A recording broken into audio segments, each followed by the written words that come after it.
नमस्कार। हमारी धरती जल रही है, अर्थ बॉइलिंग पॉइंट टच कर चुकी है। मैं अंजू मैं दिव्या मैं प्रियंका मिलकर आपके साथ छोटे से गिलहरी प्रयास साझा करने वाले हैं। आज बड़ी उम्मीद के साथ आई हूँ आप सभी को साथ जोड़ने। हमें पूरी आशा है कि आप हमें सहयोग करेंगे, अगर हम एक करेंगे तो ये धरती ठंडी नहीं होगी, पर हम सब मिलकर प्रयास करेंगे तो अवश्य होगी। क्योंकि प्रयास तभी सफल होगा जब आप सभी लोग ज्वाइन करेंगे। तो चलिए हाथ मिलाइए धरती को ठंडा करने में। ये वीडियो हर एक के लिए है, क्योंकि इस वीडियो में हम सब ने पूरी कोशिश की है कि जितना हो सके उतना हम बेसिक से बेसिक चीजों को भी टच करें, ताकि हर कोई इस वीडियो से रिलेट कर पाए। आज हम सबसे पहले बहुत जरूरी बेसिक के ऊपर ध्यान देंगे। बेसिक का नाम सुनते ही आपके दिमाग में यही आया होगा कि खाना, मकान, कपड़ा, वही बेसिक। उसके अलावा क्या है? यस, यू आर राइट, वही फूड, शेल्टर, क्लॉथ और ऑफ कोर्स हाइजीन के बारे में मैं बात करने वाली हूँ। और उसके साथ साथ हम कंफर्ट के ऊपर भी ध्यान देंगे बाद में।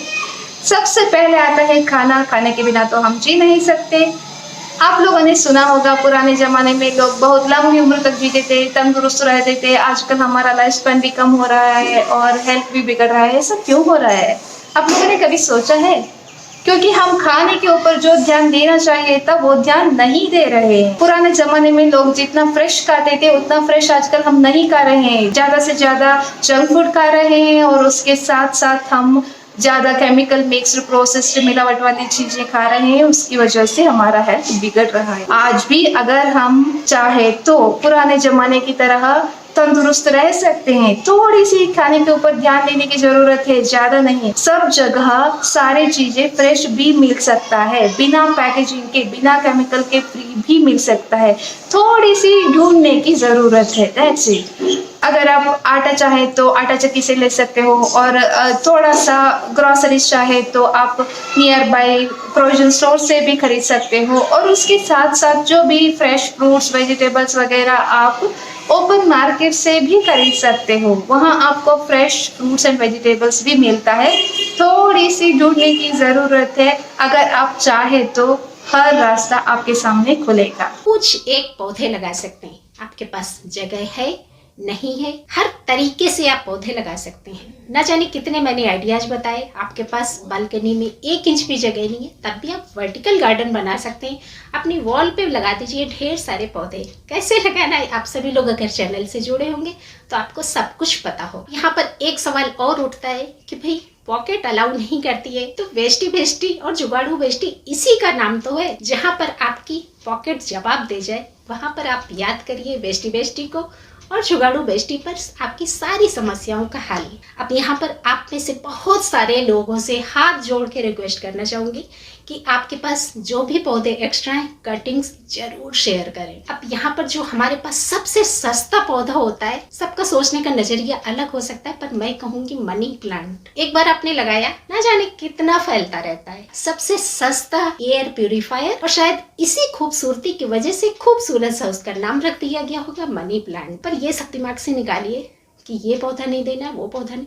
जो भी आपके पास एक्स्ट्रा पौधे वो शेयर करिए, एक दूसरे से लीजिए, एक दूसरे को दीजिए। इससे होगा क्या, जिसकी पॉकेट अलाउ नहीं करती है वो भी एंजॉय कर सकता है ढेर सारे पौधों को। और बहुत महंगे महंगे पौधे लेने की जरूरत ही नहीं है। वो पौधे लगाइए जो आपके आसपास की हवा को क्लीन करे और जो आपको बहुत सस्ते दामों पे मिल जाए। अगर कटिंग्स नहीं मिलती है तो ही इस फंडे पे जाइए कि आपको नर्सरी से खरीदना है। बाकी अपने अगल बगल मांग के तो देखिए। कई बार लोगों को संकोच होता है, लोग खुद ब खुद नहीं मांगते हैं, पर एक बार मांग के देखिए। क्या पता हमारे मन में चल रहा हो कि सामने वाला मनी प्लांट नहीं देगा, पर सामने वाला देने के लिए तैयार है। तो वो सब सस्ते पौधे लगाइए, जैसे मनी प्लांट हो गया, आपका सिंगोनियम हो गया, आपका स्पाइडर प्लांट हो गया, आपका स्नेक प्लांट हो गया।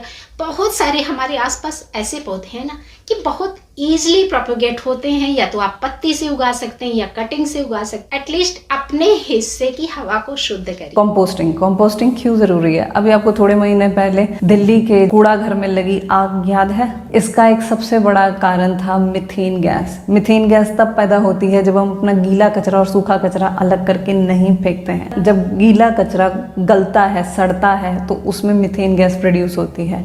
और मीथेन गैस कार्बन डाइऑक्साइड से भी 10 टाइम ज़्यादा हैवियर है, 10 टाइम ज़्यादा रिस्पॉन्सिबल है ग्लोबल वार्मिंग का। तो हम उस मीथेन गैस को सिंपली प्रोड्यूस होने से रोक सकते हैं अगर हम पहला गीला और सूखा कचरा अलग अलग फेंकें, दूसरा अपने गीले कचरे का निपटारा खुद करें, और तीसरा अगर आप निपटारा नहीं कर पा रहे हैं तो प्लीज़ गाय को डाल दीजिए। इससे बहुत सारी मीथेन गैस प्रोड्यूस होने से बच जाएगी।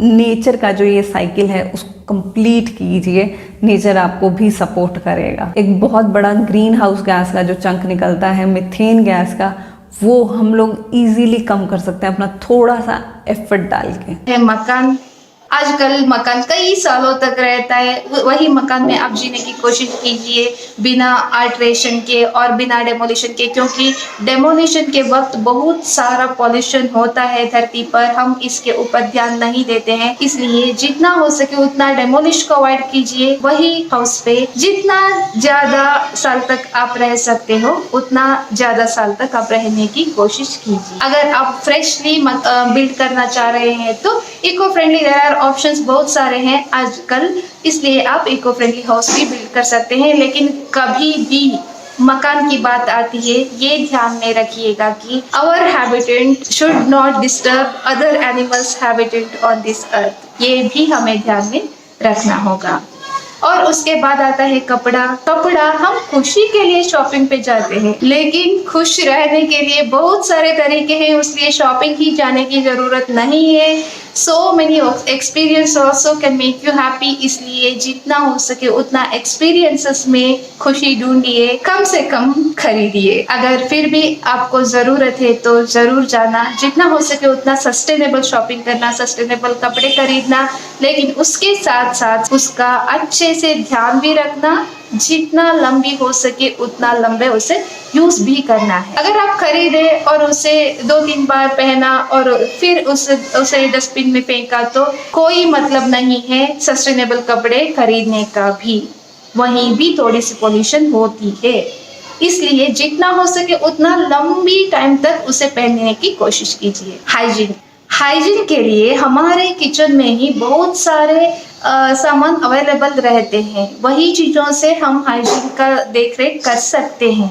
इसलिए नया प्रोडक्ट खरीदने की ज़रूरत नहीं है। वही हल्दी, वही बेकिंग सोडा का, वही नारंगी का छिलका, ये सब जो भी चीज़ें किचन में अवेलेबल है वही चीज़ें आप यूज़ कीजिए, उसी से ही हम बहुत सारे प्रोडक्ट रेडी कर सकते हैं। इसके ऊपर बहुत सारे वीडियोस भी हैं, लिंक डिस्क्रिप्शन बॉक्स में आपको मिल जाएगा। सो इसलिए जितना हो सके उतना आप उन सारे चीज़ों पर भी ध्यान दीजिए। Use less AC.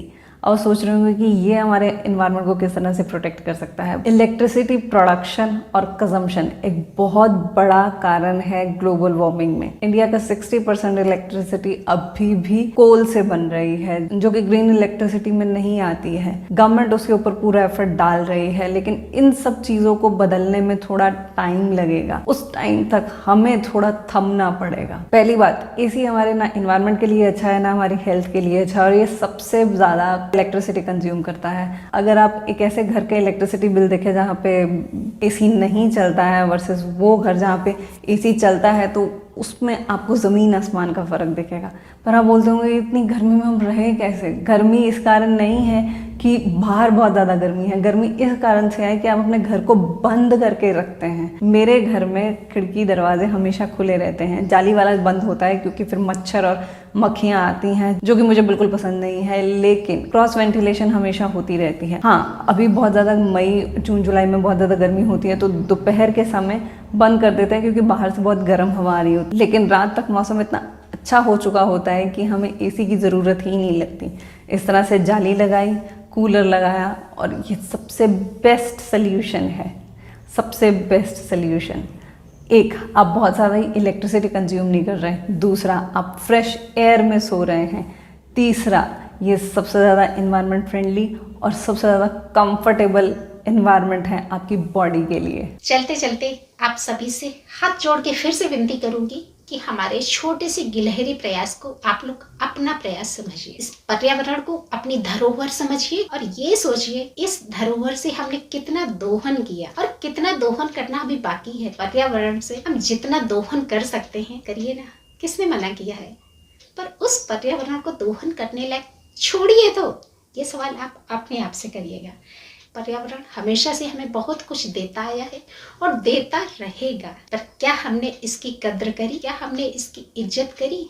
एक सवाल आपके लिए, सोचिएगा थोड़ा दिल से, थोड़ा दिमाग से, और जवाब जरूर दीजिएगा नीचे कमेंट बॉक्स में। मैं अंजू, मैं दिव्या। मैं प्रियंका का ये जो छोटा सा प्रयास है, अगर आपको अच्छा लगा हो तो प्लीज़ लाइक शेयर कमेंट ज़रूर कीजिएगा और उसको ज़्यादा से ज़्यादा शेयर कीजिएगा। सिंपल सी टिप्स हैं जिसको हम आराम से इस गर्मियों में अगर फॉलो करेंगे तो हमारी हेल्थ भी अच्छी रहेगी और हमारा एनवायरनमेंट भी अच्छा रहेगा। प्लीज कोशिश कीजिएगा इस धरती को सेव करने में। धन्यवाद। धन्यवाद।